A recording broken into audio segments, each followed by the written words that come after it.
जमी हुई सभा में तो हर कोई बोलता है, पर इन्होंने उजड़ी हुई सभा को फिर से बताया है। एक बार जोरदार ताली बजाओ भाई अजय जी। युवा विद्वान ने बहुत सुंदर विचार आपके सामने उन्होंने दिया।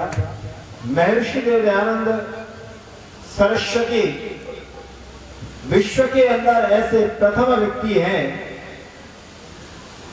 जिन्होंने सर्वांगीण चिंतन, संपूर्ण विश्व की समरसता और संपूर्ण विश्व की एकता का एक सूत्र बताया है। उसका दिग्दर्शन बहुत ही अल्प समय में भाई अजय जी ने आपके सामने रखा है। अभी जानकारी सत्र यहां चल रहा है, वो है राष्ट्र चिंतन सम्मेलन। राष्ट्र चिंतन सम्मेलन के अवसर पर महर्षि स्वामी दयानंद सरस्वती ने जो राजनीतिक व्यवस्था दी, वेदों के माध्यम से सामाजिक समरसता को बनाए रखने के लिए, वेदों के माध्यम से विश्व एकता को स्थापित करने के लिए, वेदों के माध्यम से आतंकवादी जैसी समस्याओं को खत्म करने के लिए, वेदों के माध्यम से जो आज आणविक परंपराएं पूरे विश्व के अंदर पूरे विश्व को विनाश के कगार पर खड़ी कर रही है, उनसे कैसे बचाया जा सकता है। वेद के आधार पर बड़ी सटीक विवेचना महर्षि स्वामी दयानंद ने अपने जीवन में दी है। और उस विवेचना का चिंतन अगर हम पारिवारिक स्तर पर हो, व्यक्तिगत स्तर पर हो, और चाहे सामाजिक स्तर पर हो, और चाहे वो वैश्विक स्तर पर हो, वेद की परंपराओं से जोड़कर के जब हम इन सभी तथ्यों को देखेंगे तो आपको समझ में आएगा कि महर्षि दयानंद सरस्वती का जो चिंतन है वो विश्व के आज तक जो वर्तमान परिप्रेक्ष्य में जो महर्षि हुए उनमें महर्षि दयानंद सरस्वती का स्थान एक अलग और एक अद्भुत चिंतन रखता है। वेद की परंपरा के आधार पर महर्षि दयानंद सरस्वती लिखते हैं, एक भूल कोई सामान्य व्यक्ति करता है, उसे अगर 2 पैसे का दंड मिलता है और उसी गलती को अगर कोई राजा करता है, कोई प्रशासक करता है, तो क्या दोनों का दंड बराबर होता है? आज की व्यवस्था में दोनों का दंड बराबर है। चोरी करने वाले को, मारने वाले को, दोनों को दंड बराबर है। वो चाहे राजा मारता है चाहे गरीब व्यक्ति मारता है। पर ये ध्यान रखना, दोनों का प्रभाव समाज में अलग पड़ता है। ऋषियों ने लिखा है, एक सामान्य व्यक्ति कोई भूल को करता है और कोई विशिष्ट व्यक्ति सम्मानित पद पर बैठा हुआ व्यक्ति अगर भूल को करता है, दोनों की दंड व्यवस्था में कम से कम 1000 गुने का अंतर होना चाहिए। यह है ऋषि दयानंद की सामाजिक व्यवस्थित व्यवस्था। आइए, आने वाला जो हमारा सम्मेलन है, राष्ट्र को एक मजबूत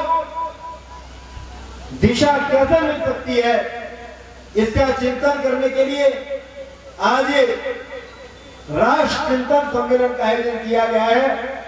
और उसमें भी महर्षि दयानंद सरस्वती की, जिन्होंने अमर ग्रंथ सत्यार्थ प्रकाश लिखा, उस सत्यार्थ प्रकाश के अंदर ऋषि दयानंद ने जो छठे समन्वय के अंदर राजनीतिक व्यवस्था दी है, जिसके माध्यम से समाज को नई दिशा और दशा प्राप्त हो सकती है, उसका चिंतन करने के लिए आज इस सम्मेलन का आयोजन किया गया है।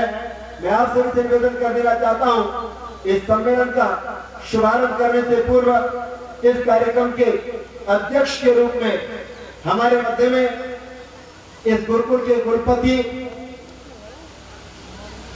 विश्व स्तरीय विद्वान आचार्य चंद्रदेव जी से मैं निवेदन करूंगा इस राष्ट्र चिंतन सम्मेलन के सभापतित्व का स्वीकार करें। आदरणीय आचार्य जी।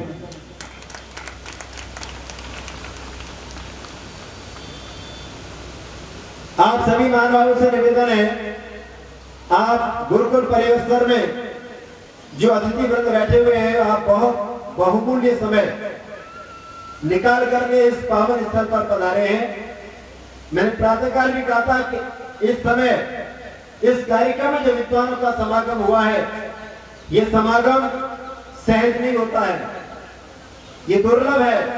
ये अवसर हमें जो प्राप्त हुआ इससे वंचित न हो, इस समय का पूरा सदुपयोग हम इस सत्रों के रूप में करें। तो आप सभी अपने अपने स्थान छोड़ करके इस मुख्य पंडाल में स्थान ग्रहण करें, जिससे कि आपको यहाँ आने का पूरा लाभ प्राप्त हो और इस कार्यक्रम की सफलता को चार चांद लग सके।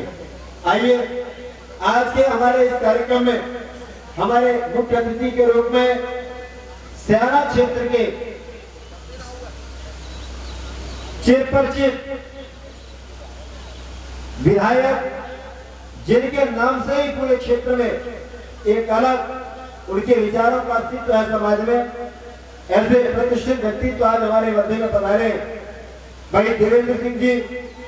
वो आज की समाज सभा के मुख्य अतिथि के रूप में एक बार जोरदार ताली से उनका स्वागत करेंगे। माननीय विधायक श्री देवेंद्र सिंह जी कलकत्ता महानगर से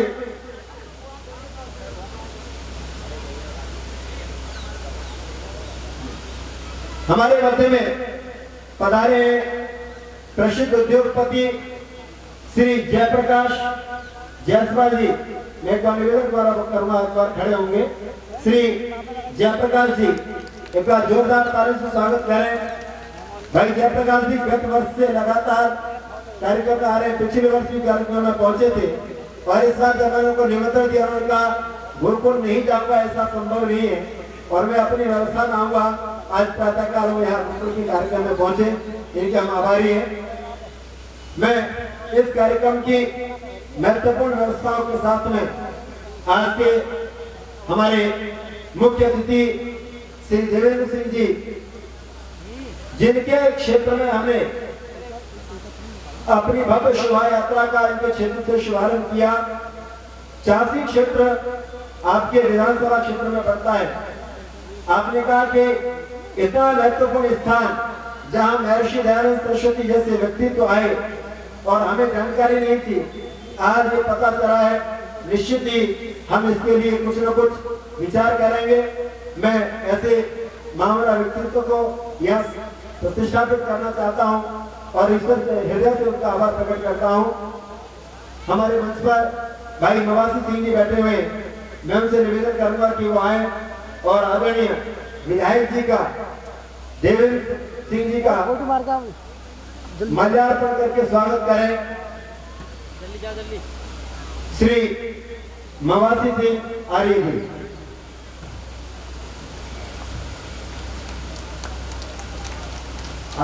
थोड़ा